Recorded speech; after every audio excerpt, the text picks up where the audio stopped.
Welcome to another edition of the Best Business Minds, where we interview business leaders and academics that write thought-provoking books. I'm Marc Kramer, serial entrepreneur who consults with family businesses and entrepreneurs, and this is our 135th show.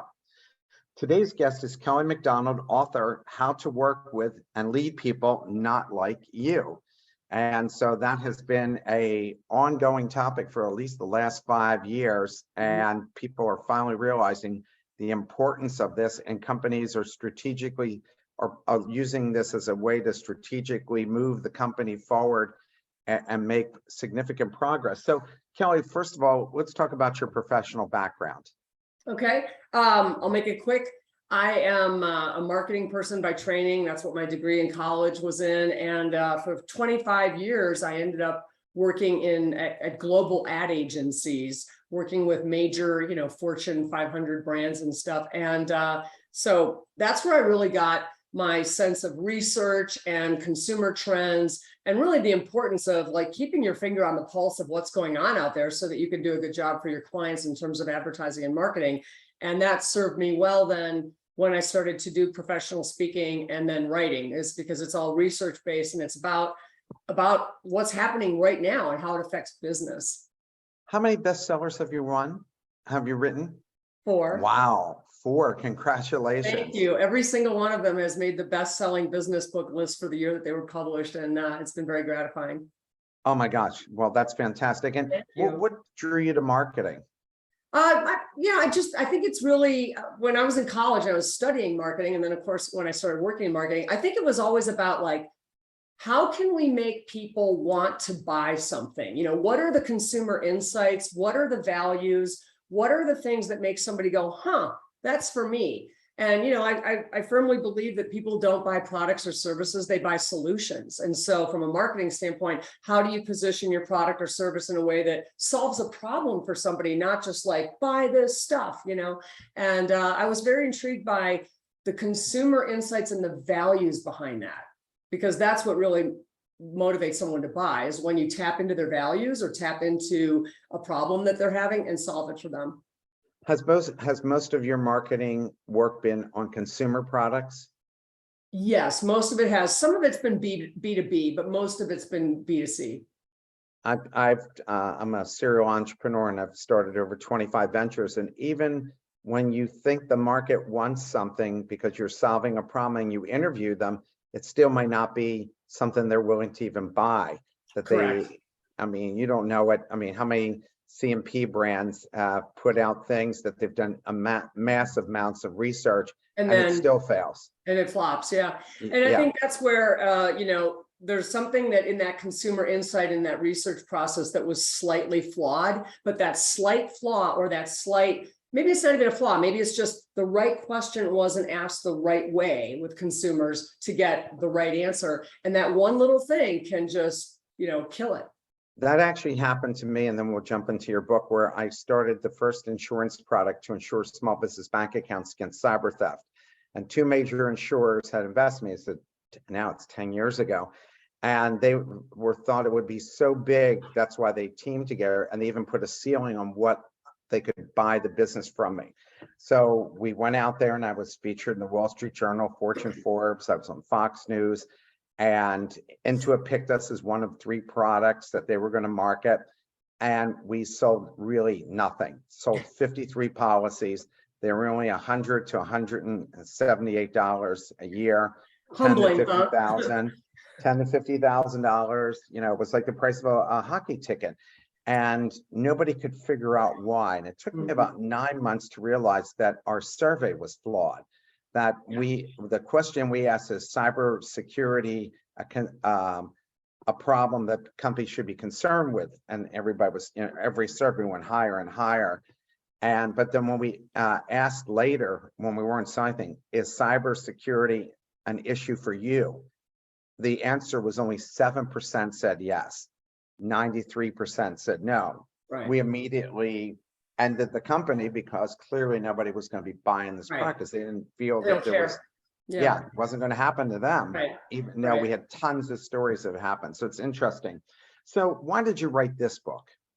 I wrote this book because I found that my clients are, I'm just going to be really direct because I go there, and in the book, I definitely go there. My clients are mostly white, and they're very good people, but I found that they were very clueless about how to work with and lead people not like you.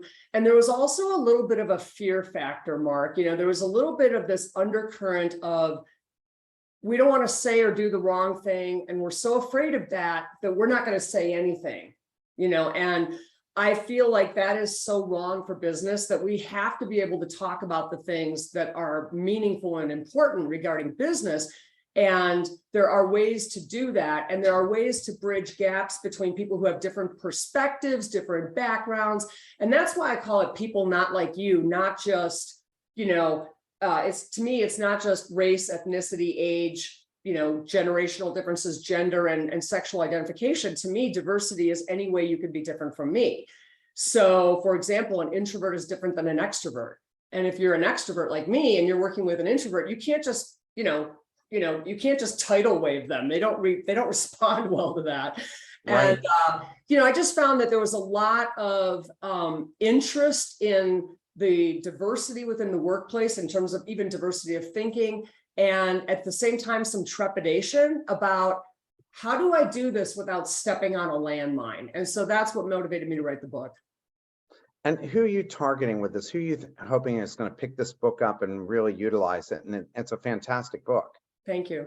Anybody who is actually a leader and is trying to lead their diverse team. And even if your team is, I'm just going to make this up, like all white and all male, and let's say older. And there's a lot of businesses like that, industries, even construction and stuff. But again, that diversity doesn't have to fall into what I call the envelope, right? Like if I have an envelope and I'm a middle-aged white woman, and you can kind of look at me and see what I am, you know, an engineer thinks very differently than a graphic designer does. You know, someone who's in a rural community is going to be very different and operate differently than someone who lives in a loft in Manhattan. So I designed this book for anyone who's working with people not like them, which is probably every single one of us when you broaden the definition. And as leaders, how do you actually lead a team that is different, that is diverse, which is a very good thing that they're diverse, but how do you get the most out of it? And how do you actually tap into the value of that diversity? So that's who I wrote the book for. Anybody who has a job, anybody who works. Yeah, I mean, I found that the book went across all types of groups of people. And I found that, you know, when I first became a CEO, when I was in my mid-20s, I had a lot to learn about how to manage people older than me. Right. You know, how to communicate with them, how to deal with them. And now I just worked on a venture where all of us were like 40 years older than the CEO.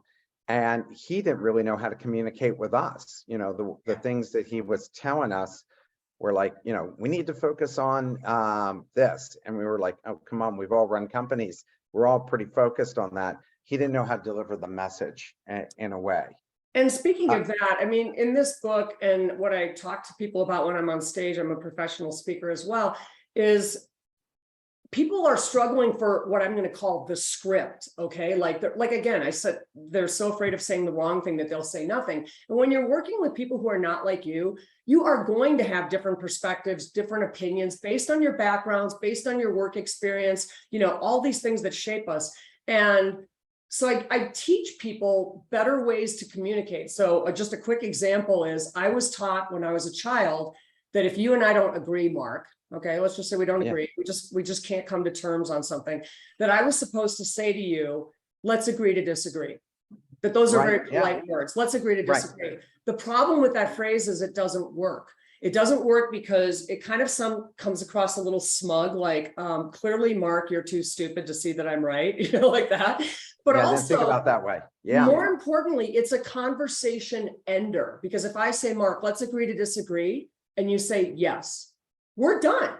And so I don't feel that that's good for business. I don't feel like we should ever be done or finished speaking about this stuff, especially when we don't agree. So a better way, and I put this in the book, is a better way to say, I see it differently.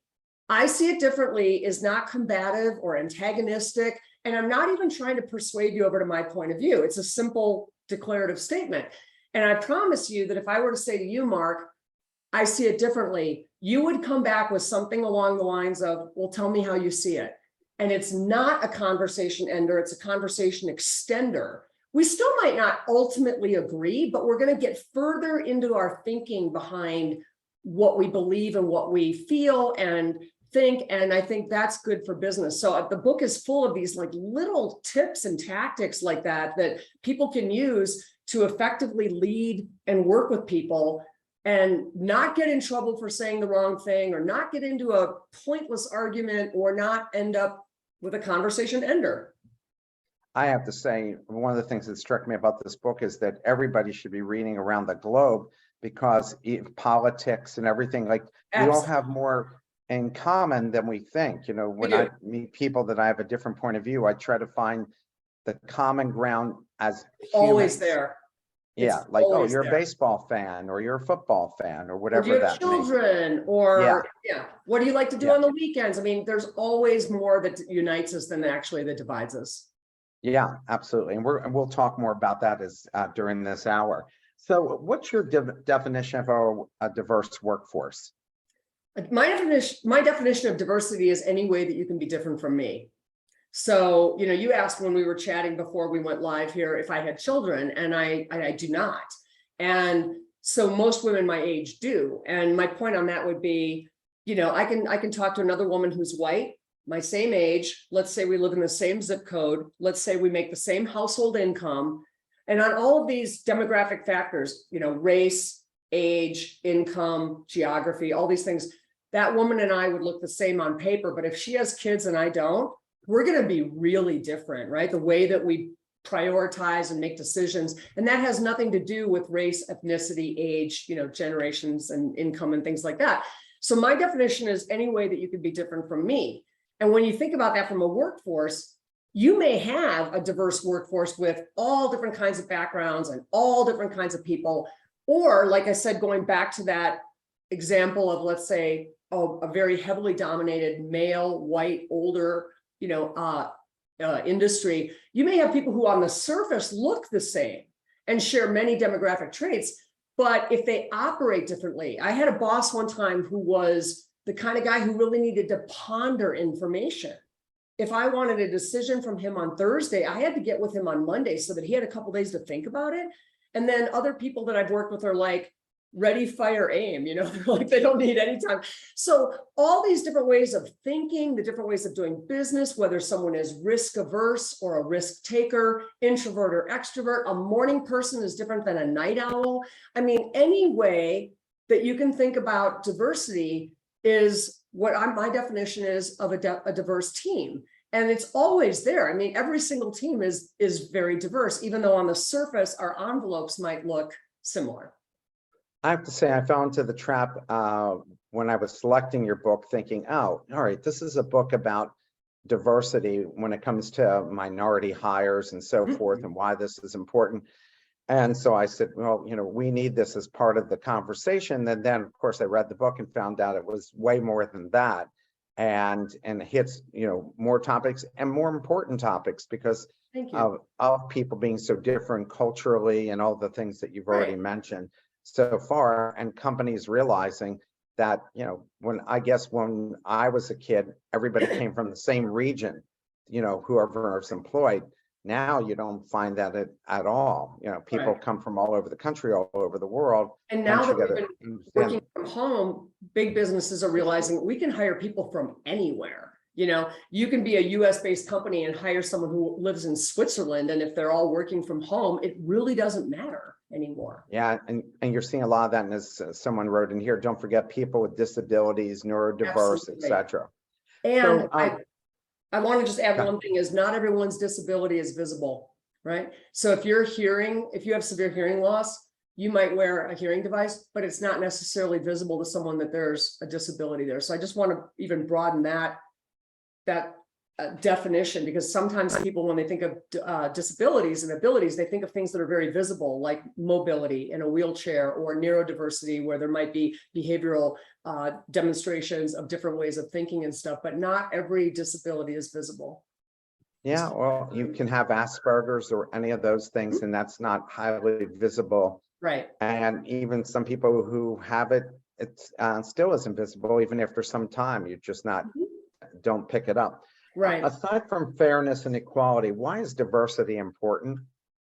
Because it's been proven again and again and again and again. There's really never been a study that has not shown this, that on every metric that business success is measured, growth in sales, profit, customer retention, customer loyalty, customer engagement, employee retention, on every measurement metric that business success is measured, diverse teams outperform non-diverse teams. Every single study has proven that. There's never been a study that shows, oh, well, a diverse team, the non-diverse team blew them away. It doesn't work like that. And so this is not, kumbaya and let's hold hands and sing We Are the World. This is about business, and business runs on metrics of success. Businesses don't keep doing things if they're not successful. And so since we've realized that diverse teams is a significant competitive edge in business, companies are scrambling to really diversify their teams. And it's not just from an optics standpoint of, oh, look how inclusive we are and diverse. It's because it works. And again, businesses don't do anything that doesn't make them money and that isn't successful. So diversity has been proven to be a huge competitive asset. And that's what's driving business. And that's why the book is important, because as businesses have become more diverse and are really focused on that now, because now it's now like this well-established tool in your toolbox that can really make a difference in your business. Now we get into the how, and that's what the book is really about. It's less about the why, it's more about the how. Are there industries that embrace diversity more than others? Oh, absolutely. I think technology was like the first industry that really embraced technology, because they have, technology and software companies and tech companies are working with people from all over the globe. And that diversity has brought a major technology advances. But there's also other industries, like I've done a lot of work in the food industry, whether it's restaurants and whether it's food distributors. Their food workers are incredibly diverse, whether it's people in the warehouse putting, boxes of ketchup on trucks to take to restaurants, et cetera. The food industry is extremely diverse. The construction industry is very diverse. Retail is very diverse. I mean, there's a lot of industries that have always been diverse, and they understand the value of that. So yes, and technology, of course. I mean, it's a huge thing. It's the biggest trend in my lifetime and in my career. I've seen 3 macro trends that were game changers for business. The first one was technology, right? It just changed everything.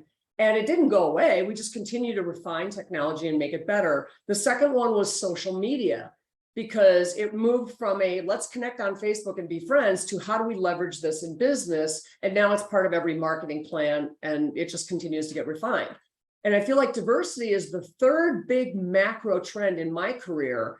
And I think in a way, Mark, we're going to look back on times like this in 10 years and go, how cute, like all of our efforts are going to be so much more sophisticated, and we're going to have learned so much more about diversity and the impact on business growth and profit.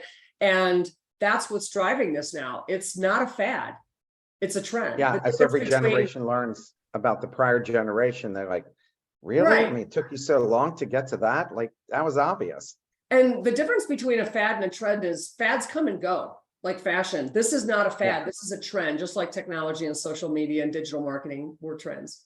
Absolutely. So a question from the audience. Sure. What is one blind spot you had in writing your book? And what is your one blind spot that many companies have that if they addressed and fixed it, it would have the biggest impact on their culture?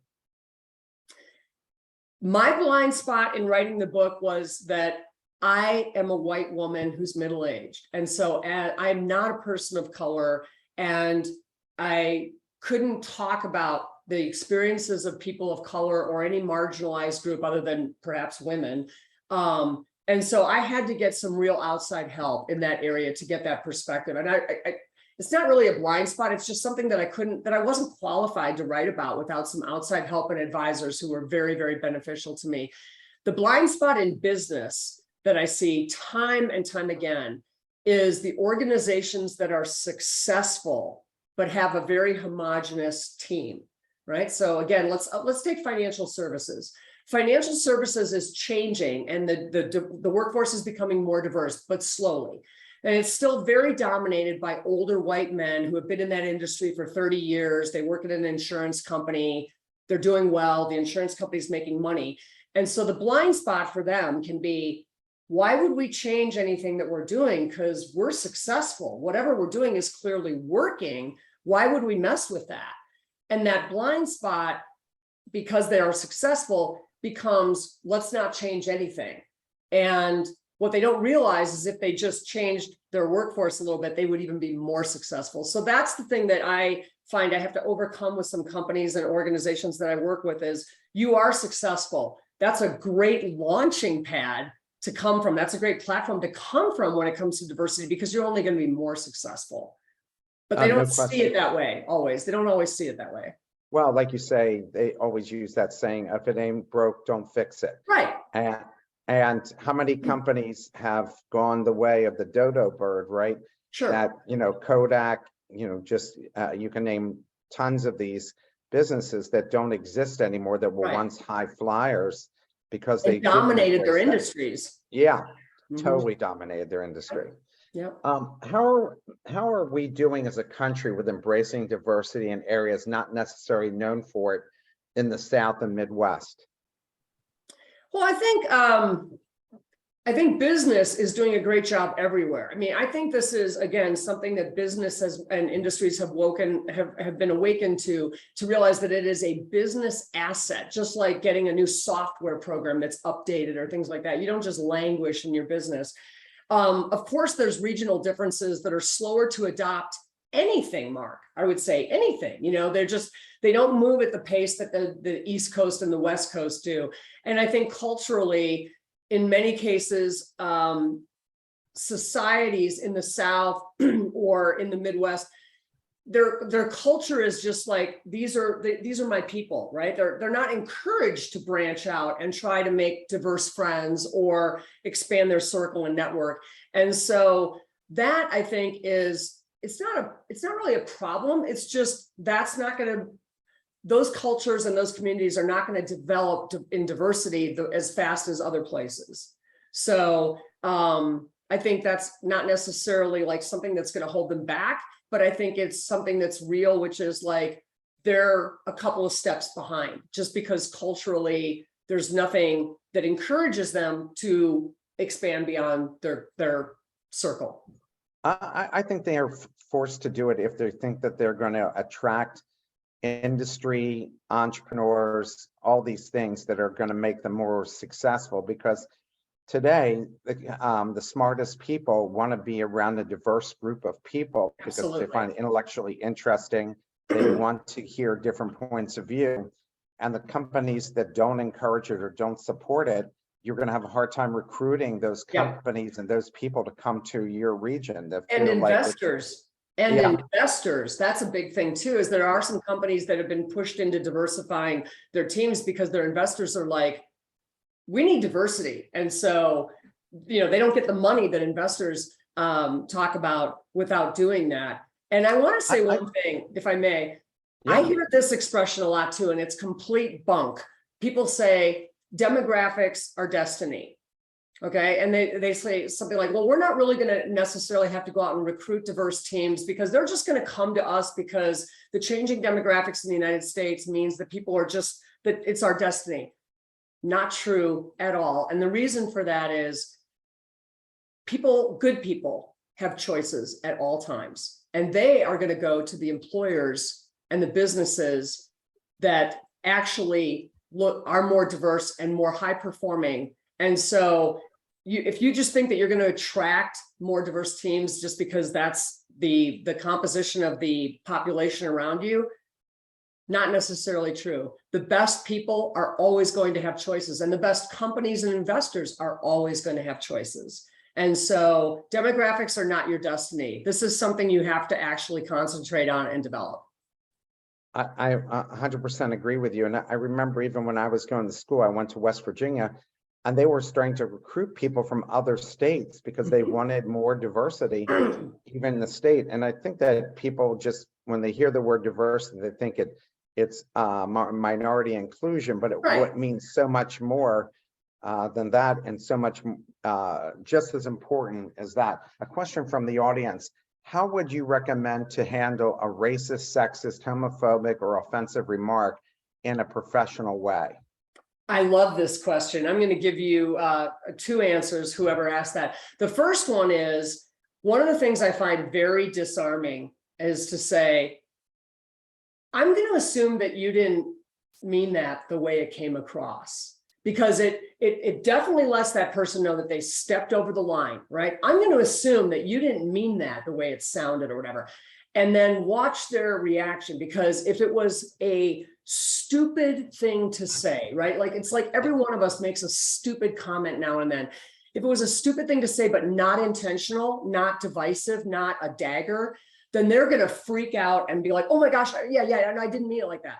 And if that person was throwing a racist, sexist, demeaning comment at you, then it actually makes them defend that, which is indefensible. So, you can rush off to HR, or you can just stand your ground and go, I'm going to assume that you didn't mean that the way it sounded.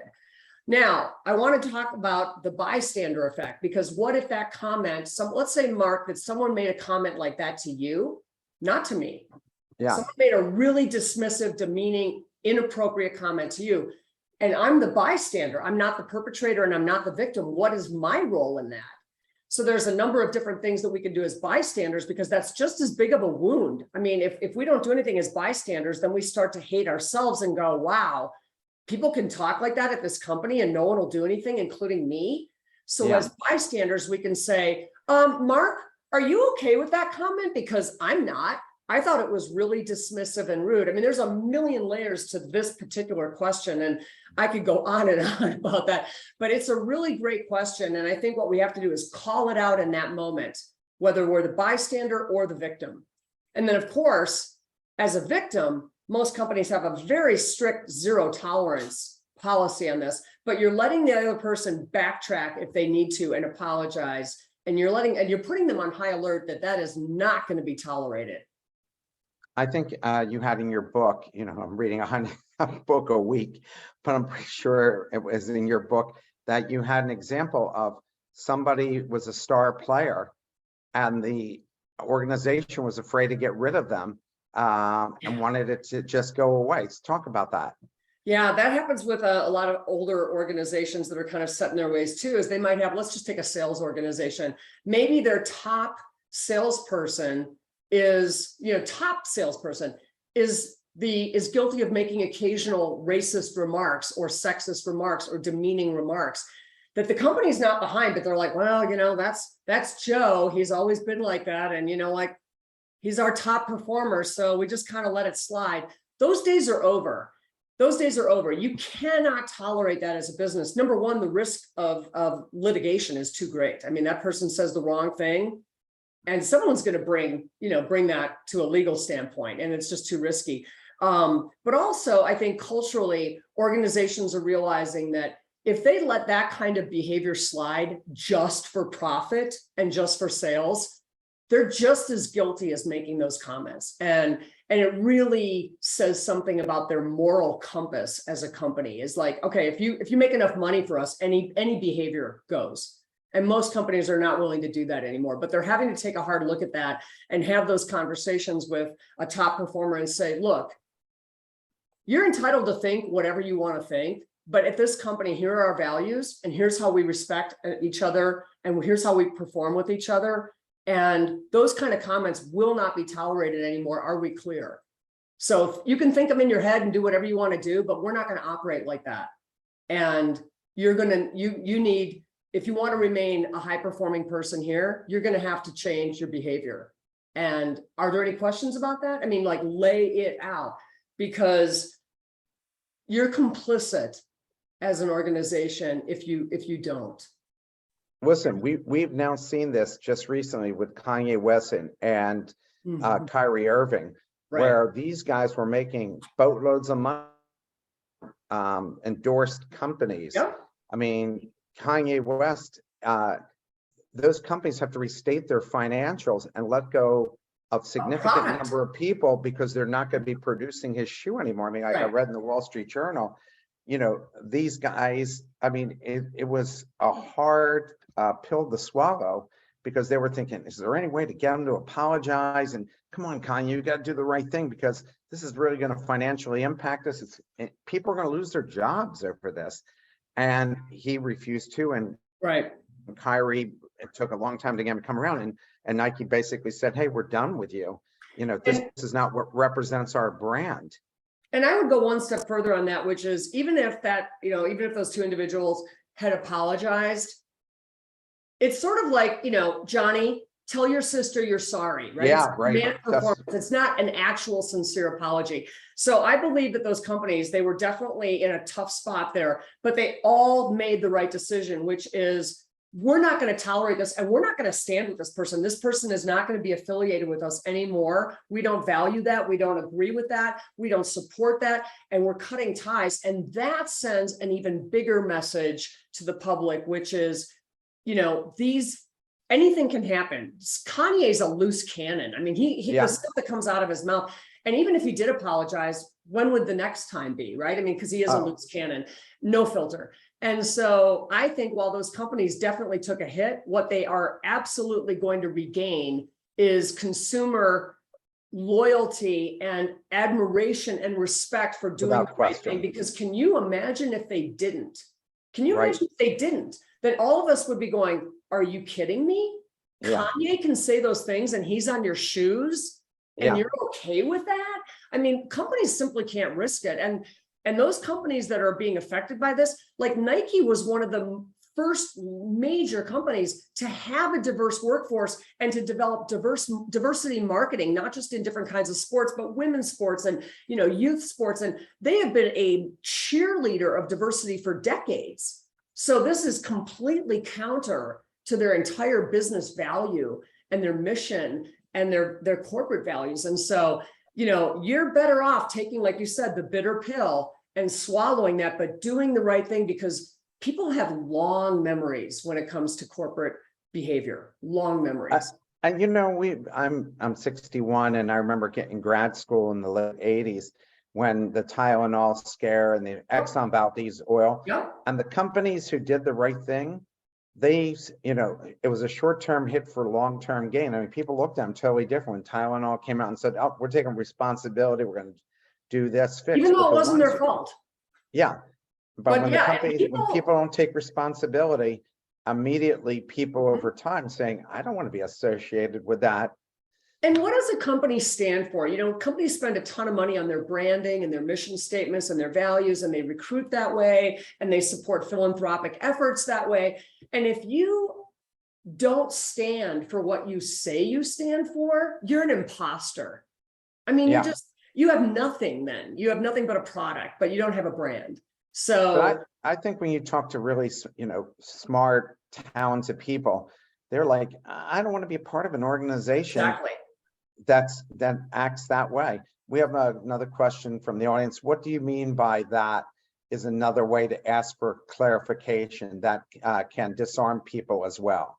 So when you talk about that way of asking for clarification, I'm going to assume that you didn't mean that the way it sounded. That one. Yeah. What's another way to do that? Yeah. I would just, well, then I would say another way would be to be very direct, which is, you know, Jonathan, that was a really insulting, demeaning, dismissive remark or racist or whatever. And that's not who we are here. I think I'm going to have I'm going to have a conversation with HR about this. And this isn't who we are, and it's not going to be tolerated. I mean, just standing up for yourself or standing up for another person if they're kind of like shell shocked. You know, I do think that we have responsibilities to care for each other at work and not tolerate bullying and racism or sexism or ageism or anything like that. And, you know, so you can kind of lob the soft grenade, which is, I'm going to assume that you didn't mean that the way it sounded, or you can go directly at it and say, wow, can't believe you actually said that. And that's not who we are here. And we don't tolerate that. And you give me no choice but to report that to HR. Yeah. The person wrote here, I was using that question as another way to respond to those types of comments. Oh, okay. Yeah. So and again, I think your response was good. I also think your response of saying to somebody first, you can't mean it that way, and giving them a chance to Backtrack. yeah, and adjust, because you can always go to HR. But if you start off by trying to get them to see the light, but if they're consistently not seeing the light, then they gotta go. You know, Well, you just and don't like, need those again, people. sometimes people blurt things out that are really offensive, but they don't intend it. So a quick example is when I was in my 20s, I was cute and I was doing a presentation. I mean, I'm in my 20s. I'm doing a presentation for a group of guys who are like in their 50s. They're old enough to be my dad. Every one of them is a man in, you know, in his 50s. And I killed it in this presentation. And this guy came up to me afterwards, shook my hand and said, "That was a great presentation." And I said, "Thank you." And he said, "You're too pretty to be so smart." Oh, Jesus Christ. So, but wait, let's just hold off here. So I recognize that what he thought he was doing was complimenting me, right? I mean, he Yeah, started of course. a great presentation and he's complimenting me. He's not trying to knock me down. Yeah. He did it in a very clunky way and it was wrong, but I'm just saying he wasn't trying to throw a dagger at me. He was saying, "You're too pretty to be so smart." So I think in those situations, the way I handled it then was I said, "Well, thank you, but you do realize that these two things can reside in the same, you know, person." And he was mortified, Mark. I mean, he was just like, "Oh my gosh, I didn't mean it that way," you know. So I gave him a little bit of grace in that moment and pointed out what was wrong with what he said, but I didn't go marching to HR. Do you know what I'm saying? And I think that was smarter. Mhm. And you bought a lot of goodwill with that person. Right. And he was profusely apologizing. You know, it was Yeah. just, he said the wrong thing. He Yeah, wasn't and I'm trying sure to it throw a stayed with dagger. him like for days. Like he Oh, probably yeah. went home and said to his wife, "I acted like a total idiot. Right. Just total. I I'm just said so the wrong embarrassed." thing. Mhm. Yeah, yeah. Exactly.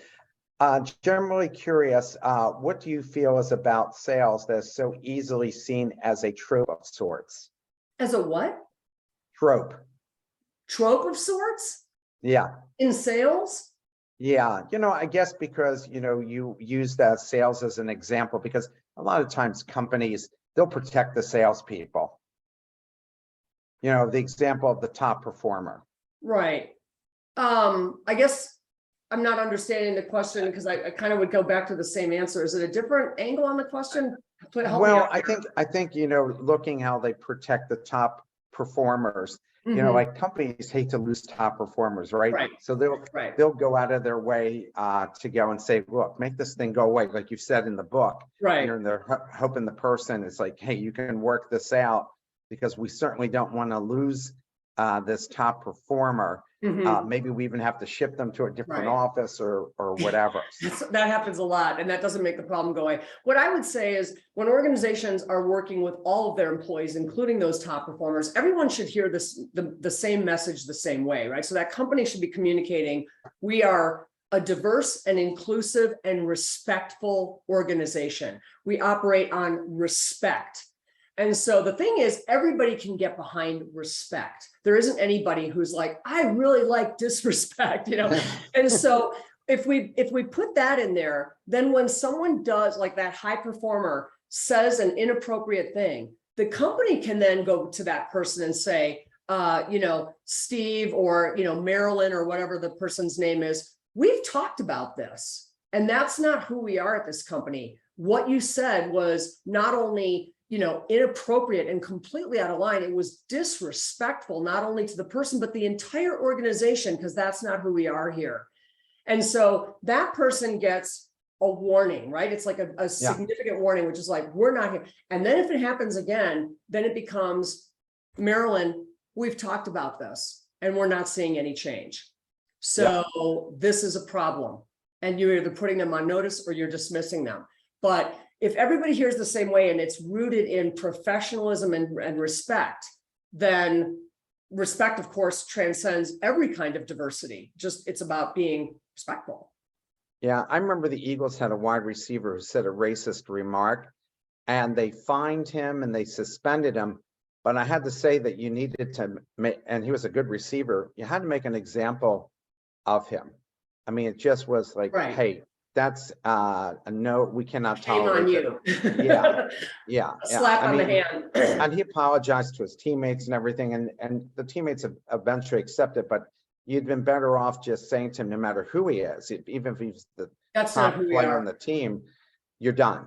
Yeah. And we've seen teams do that where they Yeah. just go like, we're just not accepting. You Well, and rate the think about business. the casualty that occurs with the rest of the team. If the rest of the team realizes that that person just got a slap on the hand, the rest of the team becomes demoralized because they're like, really? That's who we are here? Like that behavior just gets a little, and the fans and everything. I mean, companies have to take this very seriously these days, especially because there's liability. There's true liability for the organization. Well, I The mean, person doesn't get sued, the company does. what I love about sports is it's out there in front of us every day. And using Kyrie Irving as an example, they said, there was, he ignored the coach during a game 10 times. Like the coach gave him direct orders. And they're like, and essentially the ownership was looking at, well, he's maybe the most talented guard in the NBA. Can't work with him. Yeah. Can't work with him. And obviously the team before him, the Celtics, felt that way, that they can't work with him, so they got rid of him. Mhm. And you've seen this kind of bad behavior on his part. You have to make a stand and say, you know what, it's just, we can't have you here. It's Right. we're not going to get ahead. You're not one of us. Yeah. Now, you write that business is not about dealing with the world the way you want it to be. It's about dealing with the world the way the world is. Can you explain what you mean by that? Yes. I mean that I talk to a lot of people who are very overwhelmed by the changing demographics in the United States and diversity and how much attention it's getting. And they'll say things like, well, I don't understand why we're making such a big deal out of this. And, I don't understand, I think this is all just a bunch of PC kumbaya stuff. And, we can't say anything anymore without getting in trouble and all that kind of stuff. And I understand that the changes in our society have been happening so rapidly that some people feel very overwhelmed and perhaps even a little fearful of their ability to keep up. And so that's what I mean by the business is about dealing with the world the way the world is. You can't just wish it was something else. It's not, it's what it is. And the people who wish that it was different, that's not going to change anything. You can want or believe anything you want personally, but when it comes to business is moving forward, and it always moves forward in a way that makes money and is good for that business. So it's the same thing, honestly, a little more layered than this because race and ethnicity gets a little sticky for some people. But in the same way that I'm old enough to remember when technology became the thing in business, and it was transformational, of course, right? But there were older people who were like, I don't know, we used to do business with a handshake and we were all about relationships, and now it's all about speed and efficiency. And I mean, they just didn't like it, but it didn't matter because business is about dealing with the world the way the world is. So you can put aside your personal preferences and thoughts and concerns and your feelings of overwhelming change and how rapid it's coming, but it's not going to stop the wheel of business and progress from just chugging along. And I think the sooner that we realize that and embrace that and go, this is how the world is now, not just my company or my community, this is how it's done now, that you're better off, because it's not like you can fight this unless you exclude yourself from that business environment and that business culture. It's happening. Another question. That just validates some people. It's like, I'm not trying to change your heart. I'm trying to change the way you do business. Yeah. And hence everybody wants to see the profits keep going up. So if you got to make this adjustment, you do. Question from the audience. How would you recommend how to work with a colleague that you intensely dislike? Oh, we've all had that. One thing to do is to try not to do what is the most natural thing. The most natural thing when we don't like someone is to avoid them, right? To put as much distance as possible. And what I believe is that's not necessarily good for business either, right? Because we should be able to function even if we don't like each other. So what I suggest, and I've been in this situation a number of times, is try to focus on the task at hand. Nowhere in your standard operating procedures does it say that you have to like everyone that you work with. You do have to be professional. You do have to be respectful, but you don't have to like them. So the example that I would give is, Mark, if you and I intensely disliked each other, okay, we're oil and water, man. We just do not get along. We don't click at all. Do you think that you and I could sit down and do a budget forecast? Of course we could, because it's a task. We don't have to like each other to do that. Now, I can do that budget forecast with you. We can function and do our jobs. And then we can separate and like go back to doing what else we do. But there are high performing teams in almost every place that you look, that there's no way that everybody could like each other. And yet when they have a job to do, they focus on it. So look at the military. Do you think everybody in a troop likes everybody else? Yeah. No way. No way. But when they get out there, they have a job to do and they do it. So we're always going to have people that we love working with and people we despise working with. And that's natural. So as long as we're professional and respectful, we'll be okay. But just try to focus on, okay, we're sitting down to do a budget forecast for, first quarter. That's our job. I don't have to have emotions about that with Mark. We have to think about when we're doing job descriptions to attract the right people, what are some of the bias phrases we've got to stay away from?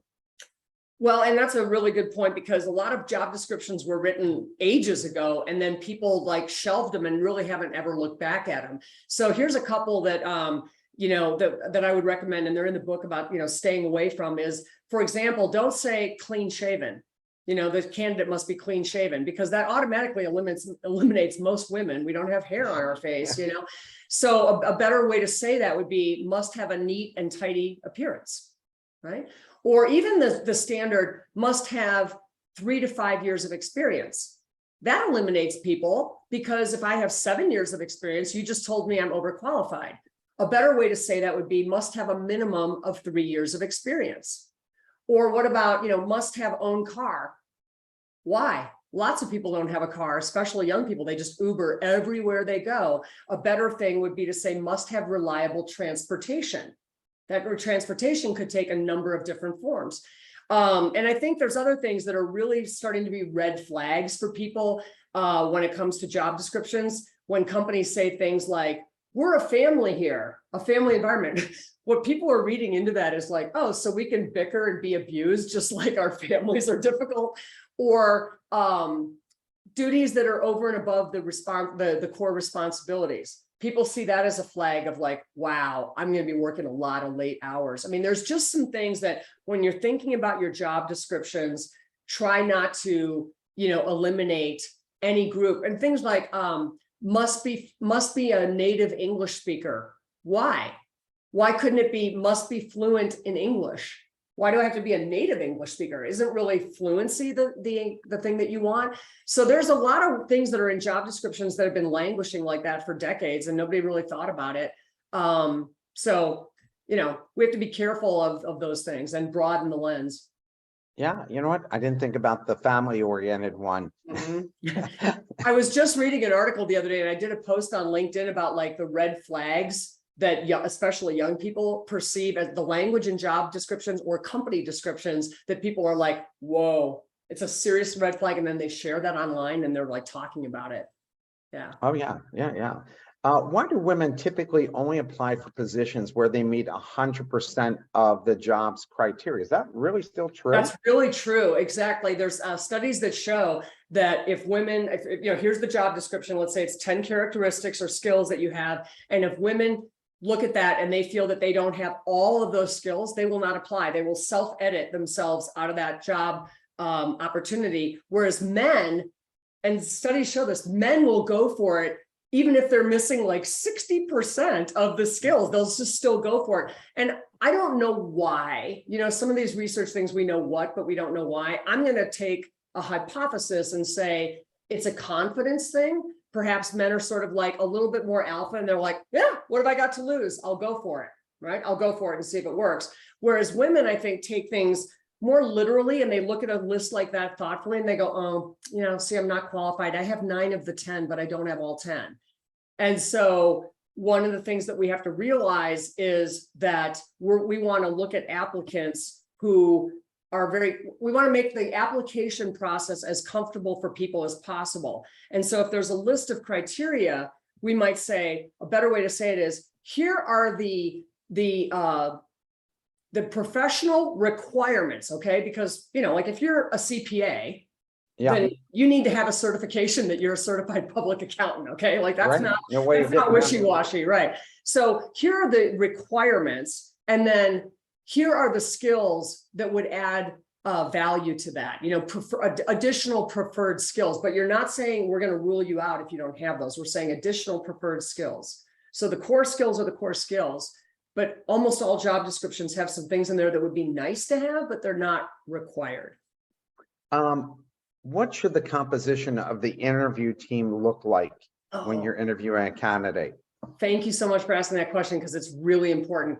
Make that interviewing panel, the evaluators and the hiring decision makers, as diverse as possible in whatever way that diversity manifests itself. Let's say it's a manufacturing company. That diversity might not be age and gender and things like that. It might be, here's the IT guy, here's the ops manager, here's the sales manager. But studies have shown that candidates are far more interested in a company when they have a diverse panel of people who are interviewing them, and women in particular respond very, very well to that, and especially if there's even just one woman on that panel.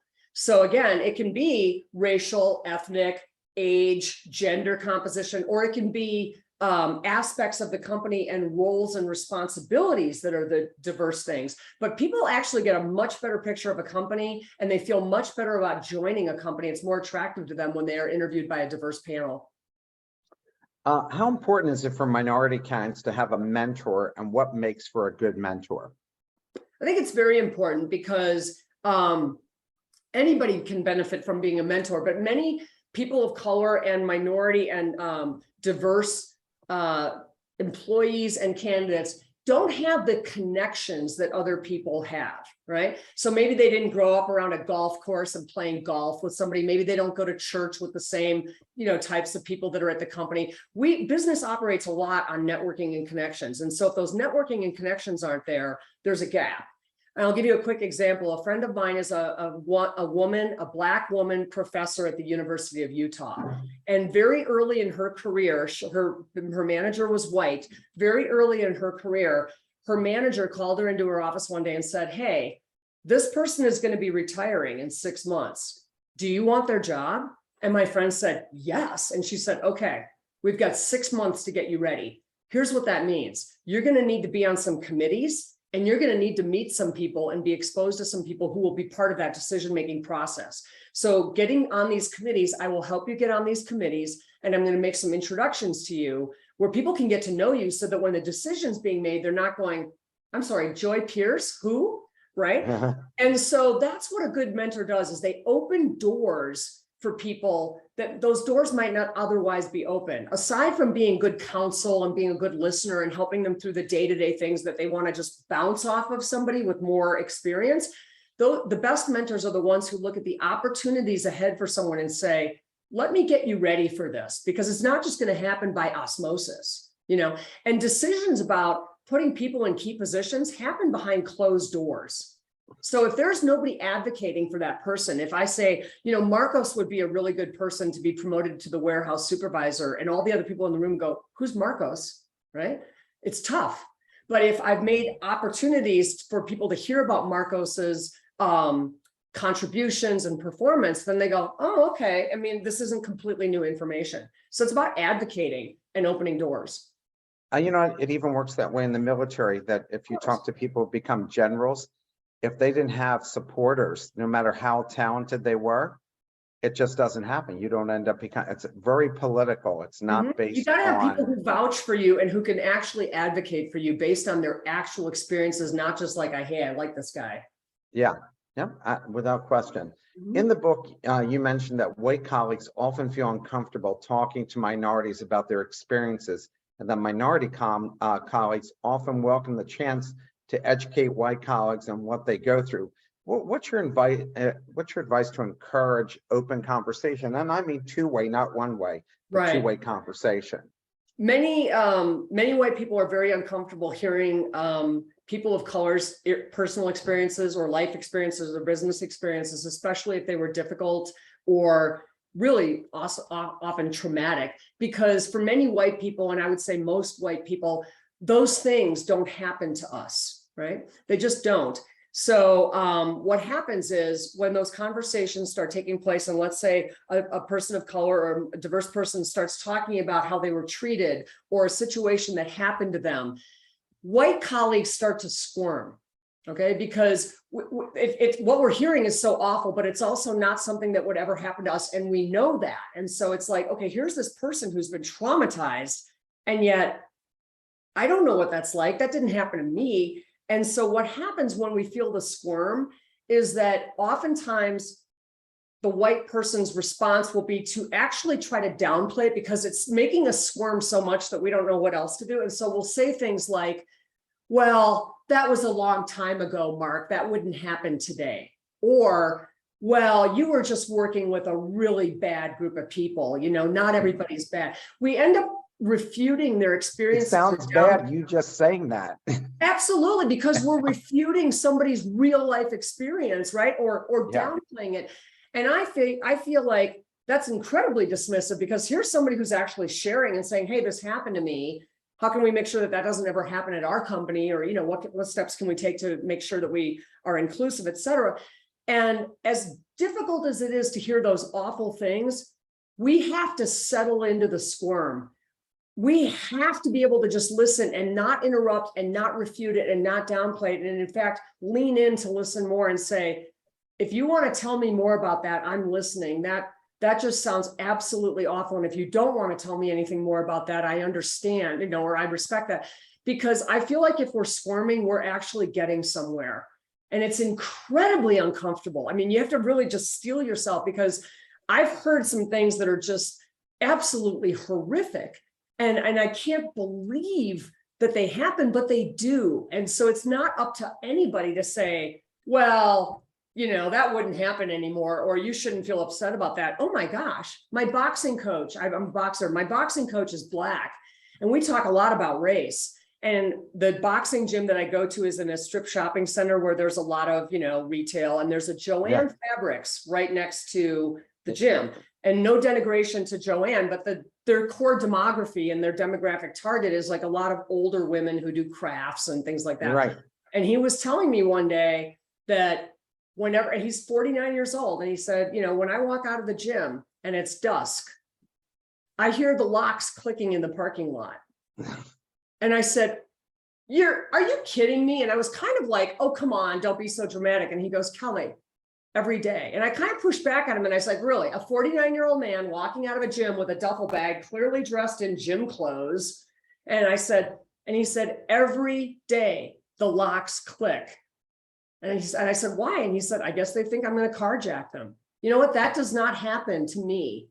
Mm-hmm. And that does not happen probably to you, Mark, And so like, we have to sit with that awfulness and go, wow, I'm so sorry that happens to you. We can't refute it. We can't downplay it. We can't say, don't make a big deal out of that, Randy. It's real. I see it. I had a girlfriend of mine who came to my club, and we were with my mom, and they asked her to give up her seat because they thought she was like the maid. And I'm sitting working, and then she tells me, I'm like horrified. Right. That wouldn't happen to you, Mark. Yeah. That wouldn't happen to you. And it wouldn't happen to me. Yeah, right. And that's the real. And that's why if we're going to actually stand together with our colleagues, we have to be able to handle conversations like that and listen to that and not try to refute it, interrupt it, or downplay it. We have to absorb it and just realize how awful that is and say, what can I do to support you? I'm sorry you lived through that. What can we do to support you or to be different? And be able to ask questions about it, like not be afraid to ask the questions to learn more. about it and have discussion on it. Mhm. A lot of senior male leaders have been scared off by the Me Too movement. I've heard this by women chief HR officers in being mentors for women. How do you get them back and establish an understandable guideline to follow when interacting with women mentees? Because they said, they said, listen, I know I'm going to say something stupid. I'm sure I've said inappropriate. She even told me it's a global company. Said the CEO goes, geez, I'm sure I've acted like an idiot. How do we go and handle this? And they wanted to make sure that the men who were mostly in the leadership roles at this company did work with the women to help them get into those same ranks. So what's your advice to these folks? This is kind of tough for me because I feel like it's a really simple answer. And obviously it's a complex issue, but my simple answer would be, don't insult or patronize anybody ever. Don't treat a woman differently than you would treat a man, or a non-binary person in those situations. Keep it focused on business. Business is about results and performance and tactics and support. Okay, we all need support.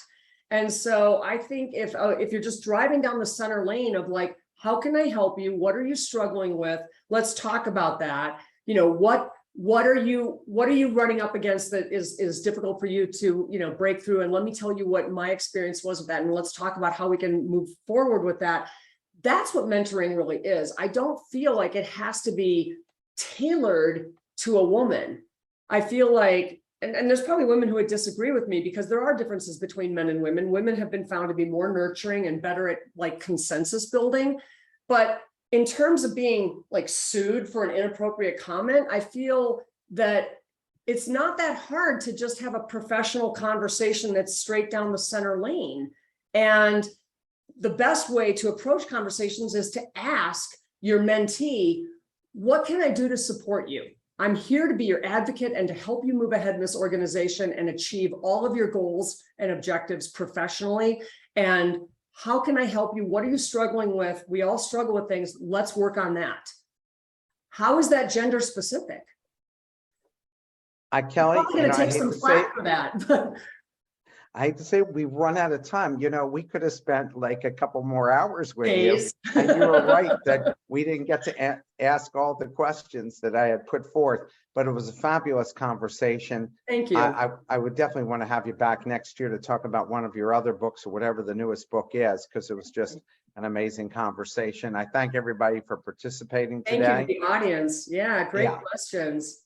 And I wish you the best with this newest book as well. And remember, you come to Philadelphia, you've got a free meal right here. I'm going to say, like, Mark, we're going to dinner. I'm coming over to your house. You put the invitation out there. I'll take you up on it for sure. And I'm a good cook. So even better. That too. I want to give thanks to the audience. Really, thank you for tuning into this because it tells me a lot about you and that you care about this topic. So thank you so much, audience. Everybody have a wonderful weekend. We'll see you next week. Michael Useem, who talks about leadership from Wharton, will be our guest next week. Have a great one, everyone. Take care. Bye.